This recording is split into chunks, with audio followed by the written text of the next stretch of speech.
time for another Dirt Daily, and I am back from summer camp.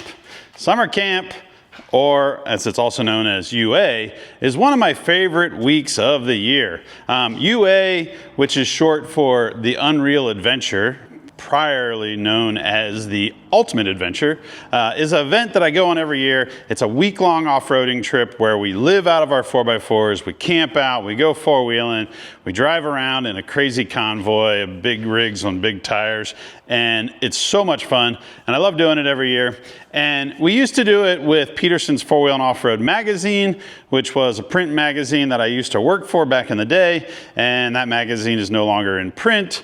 And some guys that used to go on the trip started this new event called the Unreal Adventure, and it's a great event. We had to change the name, copyrights, blah, blah, blah. But it's still all the same guys. The readers still get invited to go, even though there's not really a magazine. We still have people that you can submit to go along on this crazy adventure. There's sponsors that help pay for the whole trip, and there's cronies, which I am luckily one of those guys, and our job is to run around like crazy helping the leaders of the trip, Trent McGee and Christian Hazel, kind of keep the whole thing moving, haul camera guys around. That's what I do most of the week, is haul camera guy around. So I just got back from this trip. It's a great trip. It's a lot of fun. And I have a whole video that I'm going to put together that's kind of like my take on it, but it's still going to be a teaser because there's actually official Unreal Adventure videos that come out probably end of October, early November. So stay tuned for that. But as with any off-road trip, now that I'm home from summer camp with my summer camp Jeep, I have a list of things to repair, because for some reason, you take your Jeep and you go four-wheeling and you smash it into rocks and bounce it over boulders. You end up coming home with stuff that is maybe not as straight and narrow as it used to be. So this episode, I am going to dive into summer camp Jeep. This is not what I normally do. Unfortunately, I am the guy that usually brings it home, parks it in the corner because I'm kind of tired of being in it and working on it for a week straight, and ignores it. And then 2 years later, I'm like, oh, I should probably fix this if I want to take it out four-wheeling again. So I'm going to put this thing up on the rack, show you some of the damage that got done to it, and hopefully we can get the parts coming to fix it sooner than later. Let's get to work.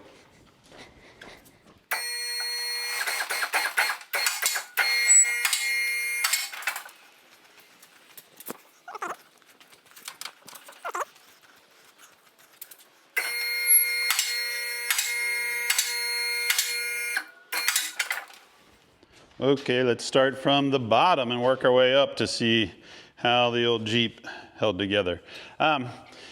Tires. These are 40-inch Milestar Patagonia MT2s.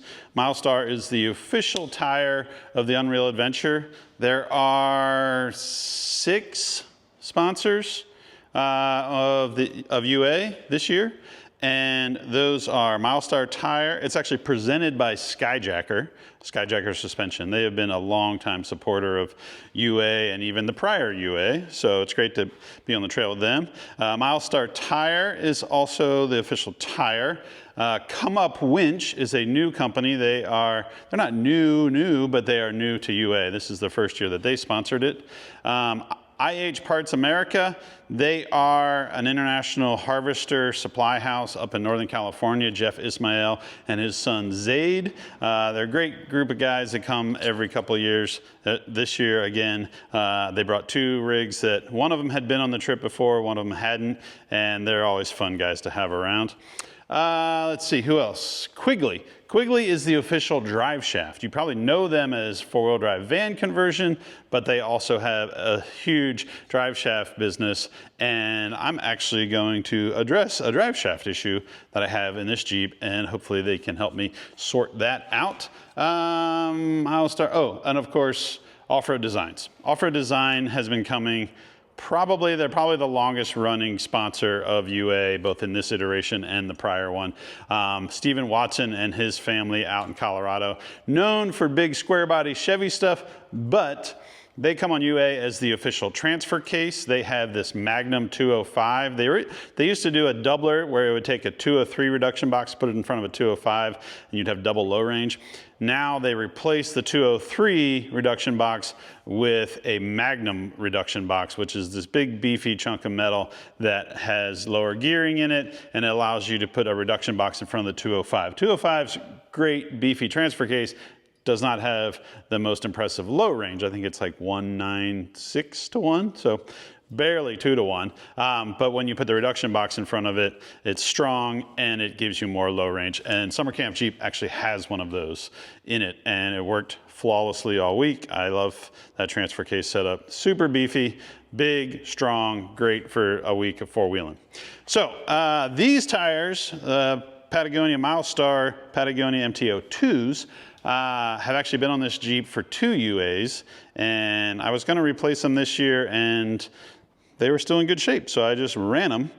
They are on some trail-ready beadlocks, and they're in pretty good condition still. I could run these probably on another UA or 3. However, Milestar has recently introduced a 42-inch tall tire for a 17-inch beadlock wheel, and I'm very interested in getting my hands on those. So I'm going to pull these off because A, I need to inspect the brakes, but B, because maybe I can wrangle a set of 42s onto this thing.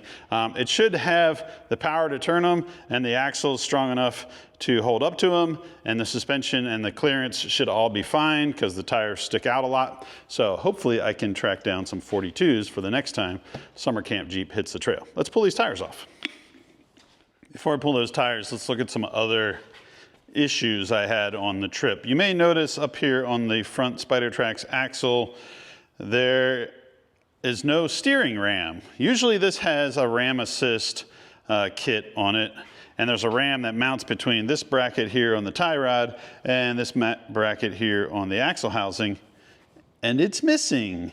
It was probably only like the first or second day that I was on the trip. We were on some really gnarly rocks in Oregon, and the Jeep was working flawless. I was crawling stuff, super good traction, no problems, and I got through this big rock garden, and then I stopped. There was a guy that had broken down and he was getting started again, so I went back to spot him. He's a good guy. So we're spotting him through the rock pile, getting him where he needs to be, and it was kind of late in the day. It's getting dark, started to drizzle, getting a little bit of rain on us, which is not uncommon for Oregon. But for some reason, when I got back in Summer Camp Jeep to continue up the trail, I either had no traction from the tires, the rocks were super slippery, or I just had lost all my mojo and didn't remember how to drive, because I couldn't go in a straight line. I was spinning all around, I was getting bellied out, I was smashing into stuff, I was winching to get off of little rocks that I should have had no problem with, and it was getting dark. Most of the crew was already done with the obstacle, headed up the trail, and I was just like, what is wrong with me? In hindsight, looking back, I was getting sick. I got a gnarly cold in the middle of UA this year, and I just was kind of out of my mind, and I was peeling out, standing on the throttle, trying to get the thing to do what I wanted to do. And after we got through the trail and we were driving back to camp, the Jeep would, you would steer and it would not return to center. It would you could steer this way and then you'd have to force it to go back straight. So as you're coming down a mountain road, you'd usually you could just kind of let it come back to straight. Well, it wasn't. I was having to work it because I did this. I bent the ram assist ram, right in here. You can see all this rock rash on it. Probably part of the reason, because I smashed it into boulders, driving like an idiot, because I didn't feel good, and I had lost all my mojo. So, luckily, I believe there is a rebuild kit for this ram. I'm gonna try and see if I can get a new shaft that's straight, probably a seal kit, and blow this all apart. Now, when you have an issue like this on ram assist, it's really not that bad. In fact, all you have to do, let me show you. All you have to do is right up here on the side of your box, there's a spot there and another spot up on top where you have to put these little caps.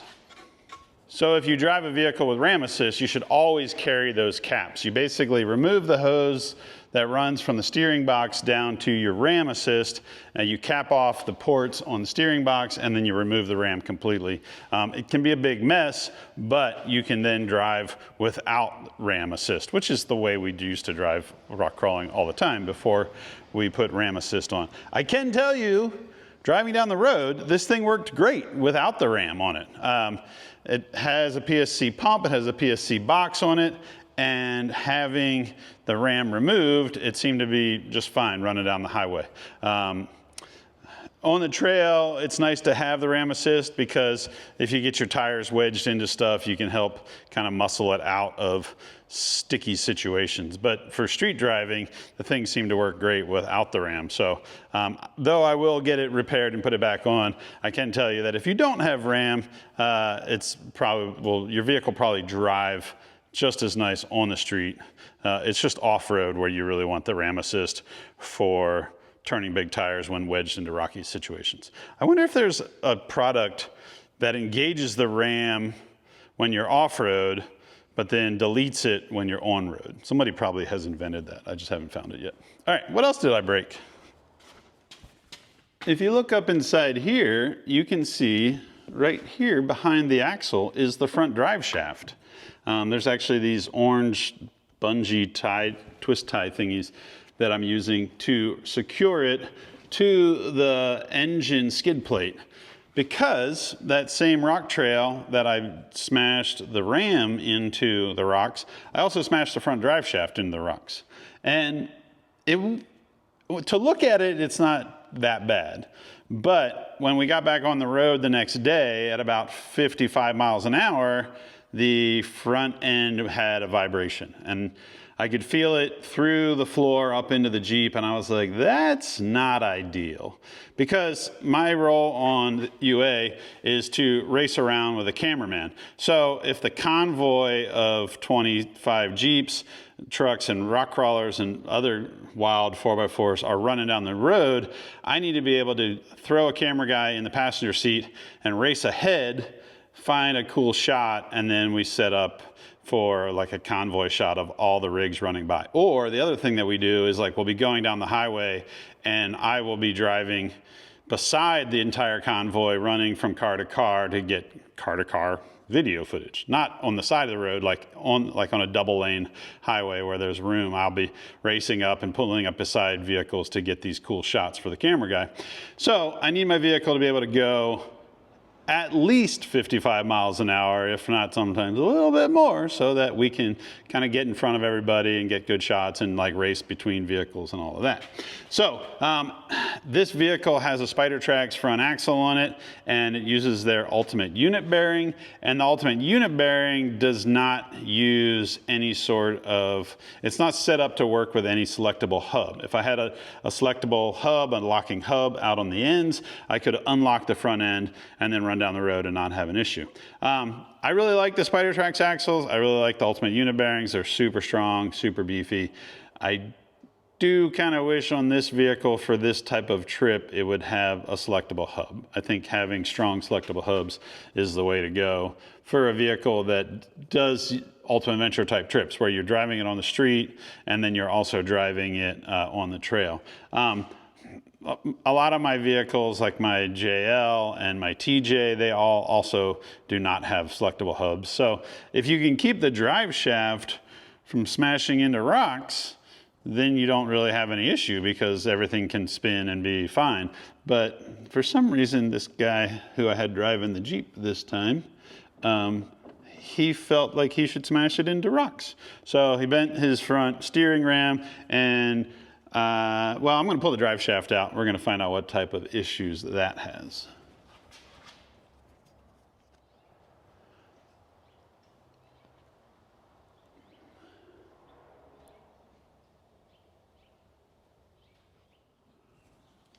After further investigation, I need to remove the whole skid plate to get the drive shaft out. So let's see what else I beat up down here. The lower links in the rear definitely have some rock rash. The rear drive shaft actually looks pretty good. There's a little bit of a ding right there. I have a lower differential bolt on the gearworks. High pinion 10-inch is leaking. Got a little puddle on the floor already. And everything else back here seems to be pretty good. I mean, it got some scratches, but that's kind of what it's built to do. You can see all of this. I think before I pull the tires and I pull the skid plate and pull the drive shafts, I think I need to pull it outside and pressure wash it so that, oh, here's a fix I forgot to mention. This is a set of vice grips that are on one of the vent hoses. I just redid the rear fuel tank, and one of the vent hoses was actually resting up against this part of the exhaust, this muffler back here, this little resonator. And because of that, it sort of melted the fuel vent, and then when I filled it up with fuel, it came out of the hole that was resting against the exhaust. Not ideal to have your fuel overflow vent line resting right on the exhaust. So that needs to be pulled out and repaired. I put a vice grip on it to block off that vent. This fuel tank actually has 3 vent lines. I don't know why it needs so many. I could probably just get rid of this vent line completely. But yeah, well, let's talk about the fuel system. So before the trip, I replaced a fuel pump. I replaced some fuel vents. I used to have this issue where I'd fill it up with fuel and it would dump all this fuel out when I would fill it up with fuel. And I found some issues and I replaced those, like the gasket on the fuel sending unit. And then I was hoping that that would solve all my issues. This tank has dual pumps, 2 pumps, and one of the pumps was dead, so I replaced that pump and I reused the old pump, but I bought another spare pump. One of the pumps is dead already. I don't know if it's a wiring issue or if the other old pump died or if the new pump died. I need to decipher in my wiring. I have basically a 3-way toggle switch, and when it's in the middle, it doesn't send power to either pump. When it's front, it goes to one pump. When it's back, it goes to the other pump. And it is, when I have it in the rear position, that pump is not running.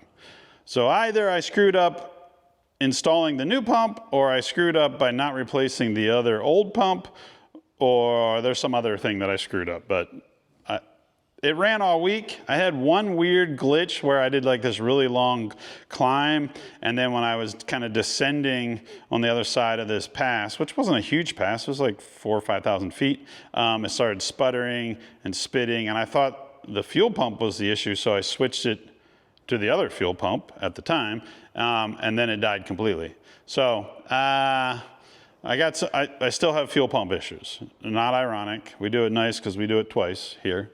But the fuel tank, I have a vent issue where the vent rubbed against the exhaust and melted, and then I have this fuel pump issue. So I need to figure out that problem. More cool stuff that I learned about my Jeep when I take it out and smash it into rocks, drive it around for a week. Let's lower it down and look inside before I take it outside and pressure wash it and clean up everything so that then I can put it back on the lift and dive into stuff. Oh, let's look at the brakes. So the SpiderTrax axles use solid rotors and these little Willwood brakes, and they work great.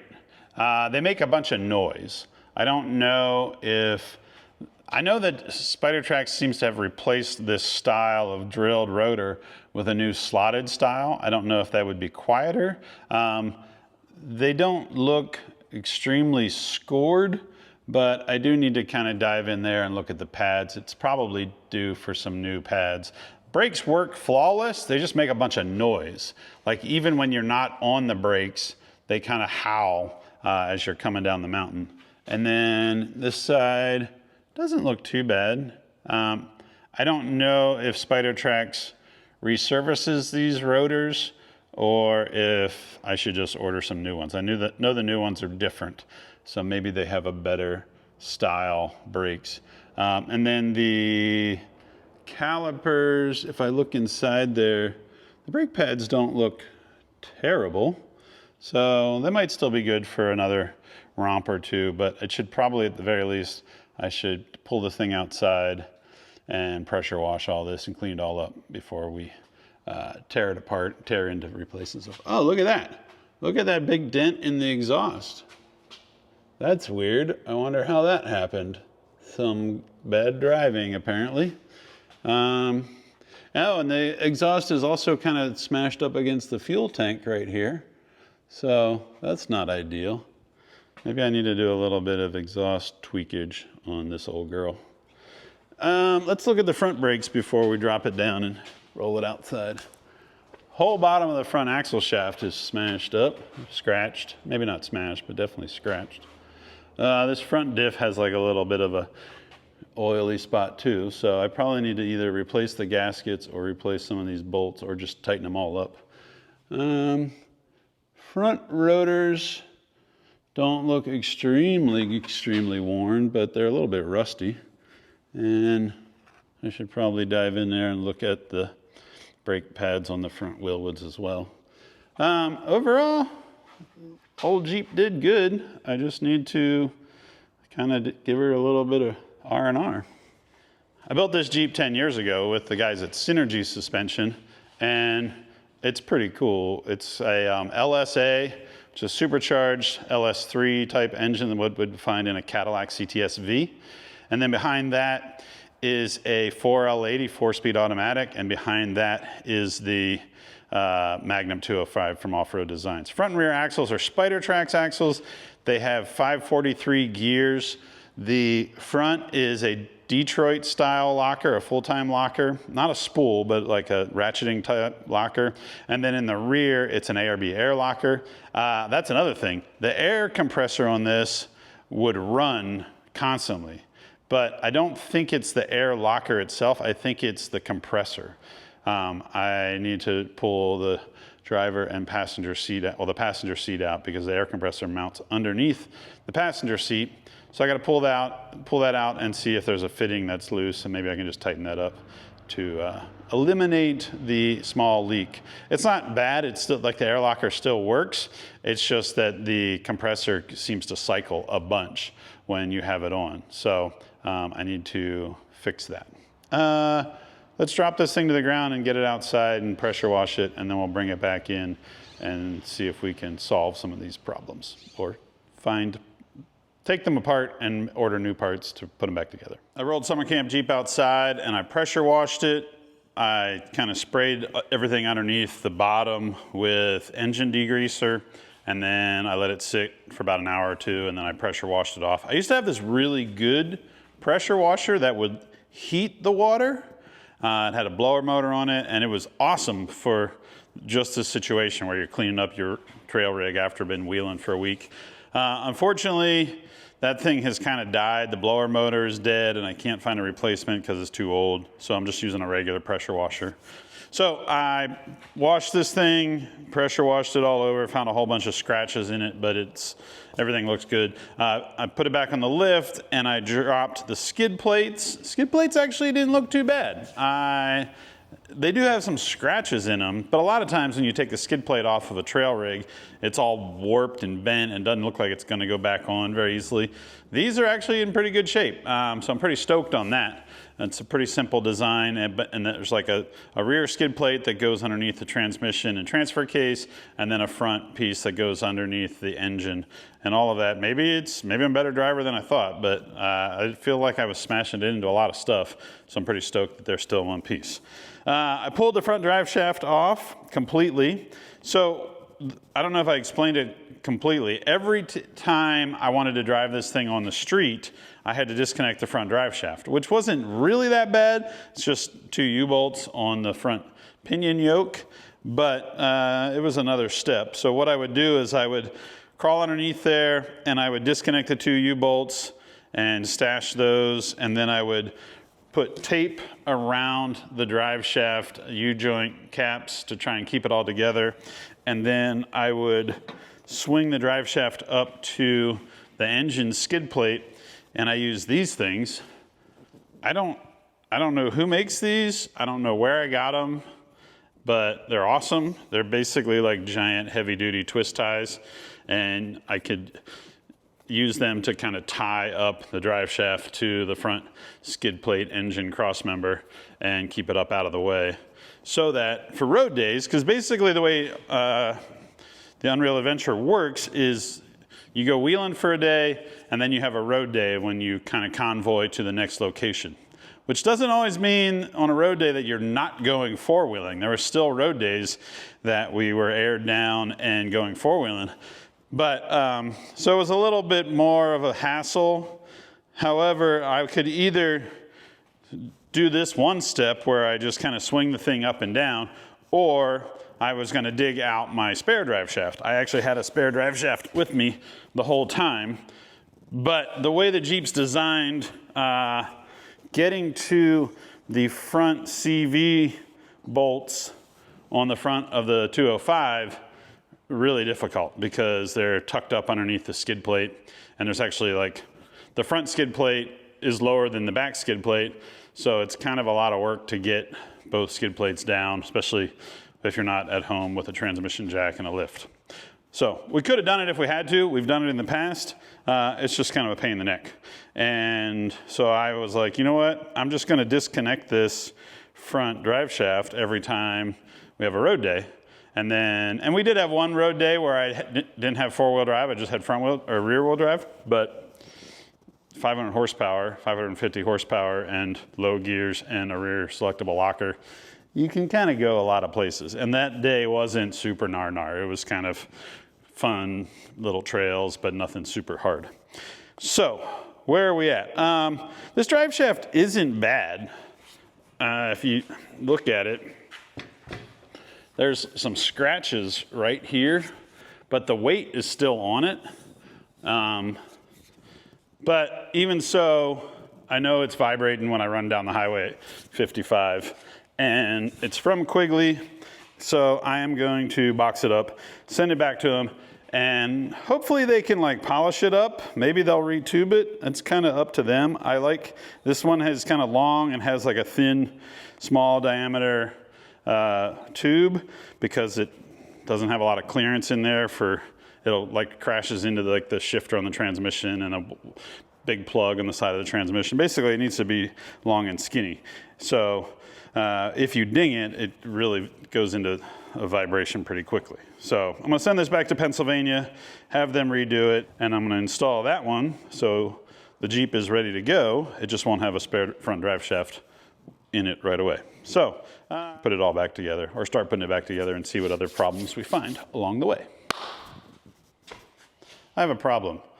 Every time I take the summer camp Jeep rock crawling, not every time, but the last two trips, I smashed the front drive shaft into rocks.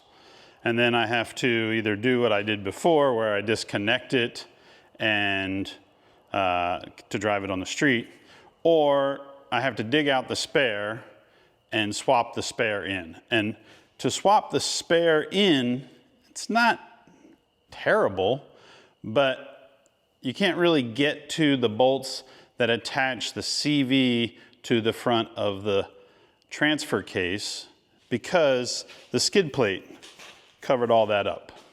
So I made a little fix. I cut a hole in the skid plate, this big like 4.5 inch hole, so that I can reach up inside the skid plate and tighten the bolts or loosen the bolts so that I can change the drive shaft. It's still going to be a pain in the neck to do because you really only have kind of like one hand, but if you're on the trail and you have a buddy and he can kind of help you hold it up in place or whatever, this will allow you to get a wrench on the drive shaft bolts and remove it. So I did this, and then I was like, well, I don't really want a big hole in my skid plate. So I made this. This plate, I took the slug from the center, the hole saw that I cut out of that, and I welded it to a plate, and then I welded some nuts on the back of it. So this will go right there. And then two flat Allen head bolts will sit down in there. They're countersunk down in there. So then you just have to take these two bolts out and then push this plate out of the way, and then you have access to the CV. So it may look a little funny right now, but I'm gonna paint all this and then assemble it, and I'll show you what it looks like, and it'll make a lot more sense. Let's put some paint on this.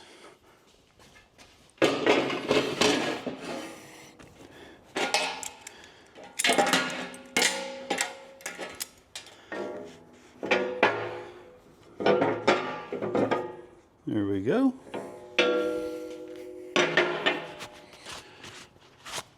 I countersunk these holes with a big 3/4 inch drill bit, but I still needed to grind the edges of these little bolts so that they would sit in there flush, because I didn't have a bigger drill bit to countersink them with. But I think that's gonna work. This isn't really holding up the whole vehicle on this plate. It's just to kind of help it slide over stuff. Put some anti-seize on there because this thing's gonna, when you have welded on nuts like this has on the back of the plate, I always think it's good to put anti-seize on. Help everything go together smoother, less likely to gall and mess up. So we're gonna drop that guy in there. This is the front. I put a little mark on that center plate to know which direction goes towards the front.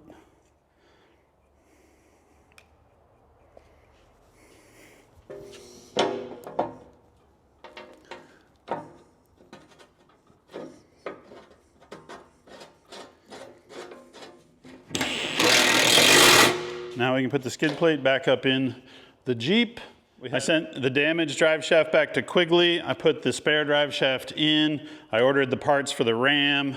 So this can go back in. I can start reassembling everything and see if there's other stuff that I need to repair after this trip.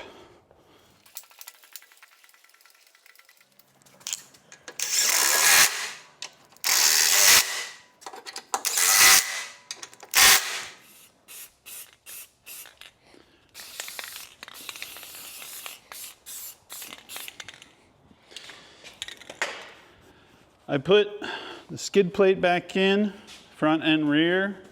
Before I put the front part of the skid plate in, I drained the oil, put a new oil filter in, and then I went around with a grinder and I just kind of hit the axle housings and the lower links, anything that has been smashing into rocks and kind of got sharp edges on it. I'm not trying to make the thing perfect, but if I can hit it with a grinder and take off any sharp edges anytime in the future that I'm under there, I have to work on it. It's one less thing that's gonna grab onto my shirt or cut my arm open or whatever. And then I grabbed some just semi-gloss spray paint and spray painted the axles and the lower links and the steering just to kind of, you know, clean it up, spruce it up a little bit. This thing's never gonna be a show truck again. It's got dirt and mud in nooks and crannies everywhere, but anything you can do to kind of keep it from spreading rust or rust even starting, or just, you know, make it look good, then it's that much nicer than when you put it on the trailer and head out to the trail. It's going to get beat up in the future, I know that, but you know, you do a little bit here and there to try and keep it pretty. I need to lower it down, put oil in the engine, and then see if there's anything above the frame that's a problem. I know there's an air compressor I need to dive into. So let's drop it and see what's next. I pulled one wheel off to inspect the brakes, and the pads are just about shot on this corner. So I could pull all four corners off and inspect them, but I'm pretty sure I'm gonna need brakes on all four corners. If I need to replace the pads on one corner, for a rig like this that's actually running down the road and on the trail, it probably makes sense to replace the brakes in all the corners. I don't, maybe the fronts are worse than the rear, probably, but I'm just gonna order brake pads. I gotta order these Willwood pads to replace these. The rotors, they're not terrible. I think what I will do is look online and see how much they cost to replace these. I don't think Spider Tracks makes the drilled rotors anymore. I think they do slotted rotors now. So maybe they have determined that slotted rotors work better. Whatever it is, I'm going to price those out to decide if I'm replacing those or not. I don't know that I can get these turned the way like you can a normal rotor, just because I don't know if my local auto parts store is going to deal with that. But I do know that I need brake pads. So rather than take all the tires and wheels off and inspect everything, I'm just going to put this tire back on and order parts because I need them. I know I need them for this one. I probably need them for all four. Let's talk about the seats in Summer Camp Jeep. These are PRP's Daily Driver fixed back seats, extra wide. I made them wide so that they're comfortable. They don't kind of pinch you in. They are their daily drivers, which mean the side bolster is pretty minimal, so they're easy to get in and out of. And when I had these seats done in 2015, 10 years ago, plaid was kind of all the rage. And I thought it was all the rage. So I got this plaid fabric.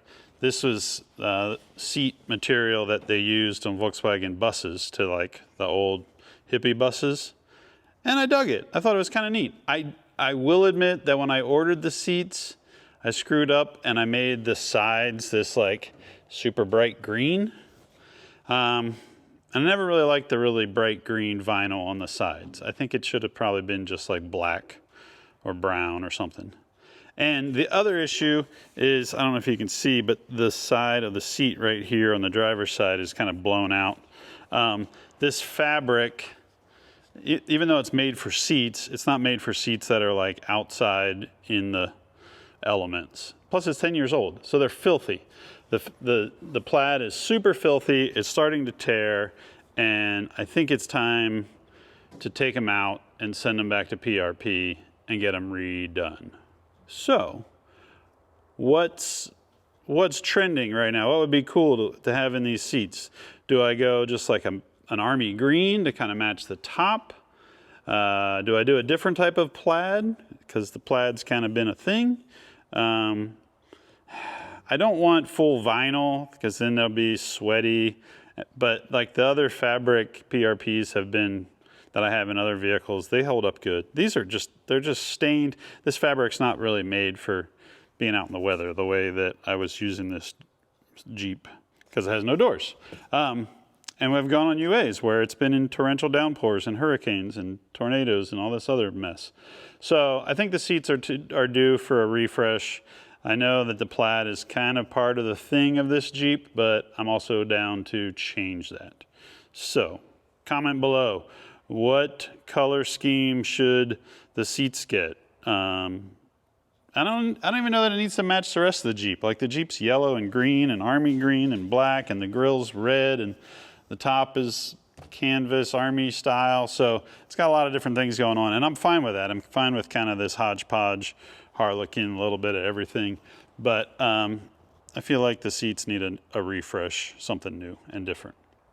So let me know in the comments what you think. Or do I redo them in the fabric that they have, but then maybe like change the back from bright green to something else. Underneath that seat, we got to dig out that compressor. The battery for the Jeep is underneath the passenger seat, and so is the air compressor. The air compressor runs a single air locker, ARB air locker on the rear. The front axle has kind of like a Detroit style full-time ratcheting locker. I made these seats to bolt in, and then I found these cool little tabs. There's a guy, Mike Johnson, I think is his name, and he posted about these little pins, and I got some. Let me see if I can reach up in here. So these are the pins, and there's two tabs that line up, and usually there's a bolt that goes through them, and you push this button in on the back, and then these little balls drop in and you can slide the pin in, so it's like a quick release. They're still a little bit tight, but tight's better than loose. You don't want the seat kind of flopping around.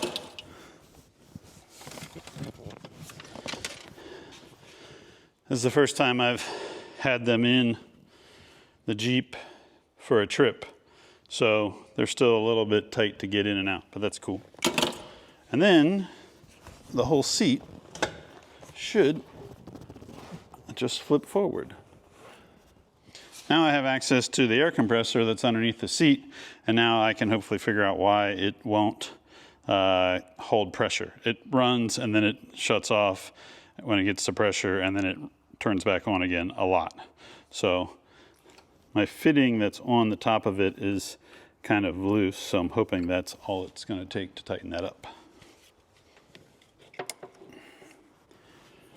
This is my air compressor for my air locker and what I use to air up tires. And I need to figure out what's up with it, figure out where it's leaking. And it's easier to just remove the 4 bolts in the bottom and lift it out than it is to try and diagnose it inside there. So I'm going to pull this out, put this on the bench. I built this kind of manifold so you can air up tires, and there's also a line that comes out here, and that kind of wiggles around, and I don't think it's supposed to. So I think I need to take this whole guard apart, tighten that up, and maybe build something that keeps it from moving around, and then that will help it stay tight. So, more stuff to work on.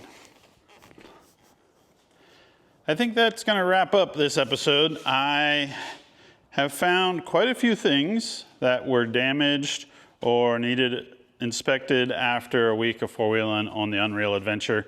Like I said before, I am going to post a recap video from the trip so you can kind of see some of the behind the scenes of me driving a cameraman around, setting up shots. But also, at the end of October, early November, will be the official Unreal Adventure videos that'll come out on the Unreal Adventure YouTube channel. So be sure and check that out. I didn't get everything fixed that I found that was broken, but I found a lot of things that maybe weren't broken, but a little bit bent or worn out or need a little bit of attention. So I'm going to be ordering a bunch of parts to try to get Summer Camp Jeep back up and running. When will I have it out again? That is to be determined. I have some more trips coming up this fall, but I don't know that any of them are Summer Camp Jeep trips. It may be next year, early next year, or into next spring before I get the thing back out, which is fine because I have a bunch of parts that I need to order and get here so I can put this thing together. But that's it for this Dirt Daily. Thanks for tuning in and watching. We'll see you guys next time. I still got a lot of stuff to fix on this.